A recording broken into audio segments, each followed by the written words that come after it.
What if I told you your figure skating blades haven't fundamentally changed in over 100 years? It sounds crazy, right? But it's true. The blades you skate on today aren't so different from those your great grandparents might have used. Figure skating, as thrilling and dynamic as it is on the ice, has been stuck in the past when it comes to innovation. How did we get here? Why has our sport, which celebrates creativity and progress in performance, been so slow to evolve off the ice? For anyone new here, I'm Adam Jukes. I've skated in over 25 ice shows worldwide. From chorus to principal, I've performed as a headline act for Cirque du Soleil and coached across ice, inline and quad. I've lived this sport from every angle, and I'm here to talk about the future of skating. One big reason is tradition. Skating is a sport that honours its history. We wear costumes inspired by past decades. We listen to classical music and we cherish stories of the past champions. There's a beautiful side to that, but it also means there's a mindset of, if it was good enough for them, it's good enough for us. For a long time, people believed that if skaters could land triple jumps on the old equipment, why change it? Don't mess with success, they'd say. So the equipment companies made only tiny tweaks over the years, a new material here, a slight design change there, nothing that truly reimagined the figure skating blade from the ground up. Another reason is fear of the unknown.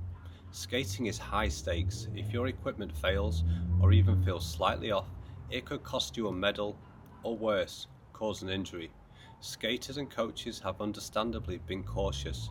Trying a completely new blade or technology can feel like a risk when every competition and test is on the line. So even when someone came up with a new idea, many skaters and coaches thought, I can't risk it. What if it doesn't work? This cautious culture kept a lot of potential innovation on the sidelines. Economics played a role too.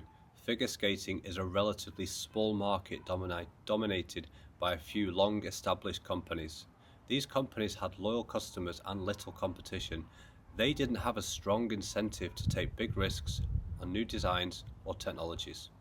Why pour money into radical innovation when most skaters were still buying the same old traditional blades year after year?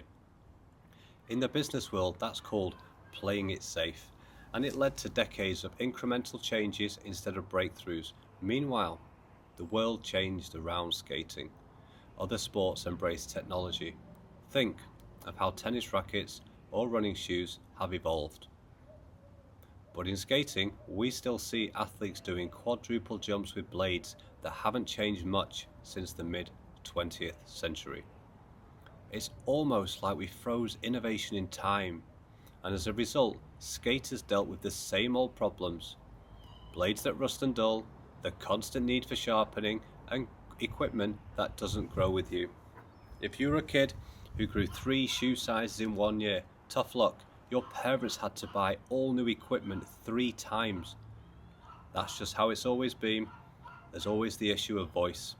For so long, skaters, the people actually using the equipment, had zero input in its design. No one asked everyday skaters or coaches what they needed. Decisions were made in boardrooms far away from the rink, often by non-skaters.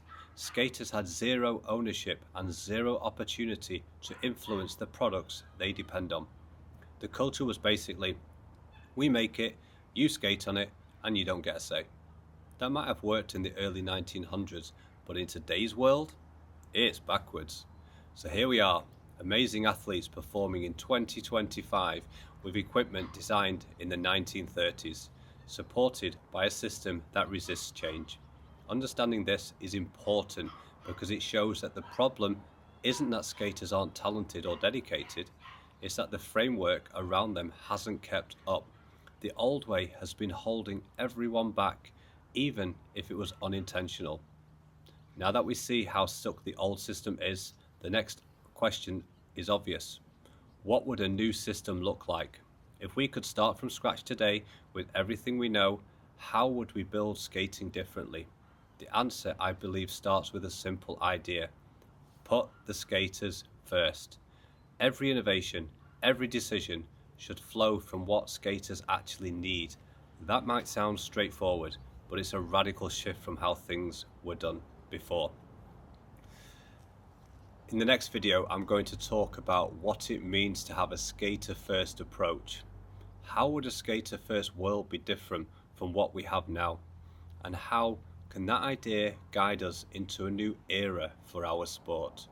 Trust me, this mindset changes everything, and I can't wait to share it with you.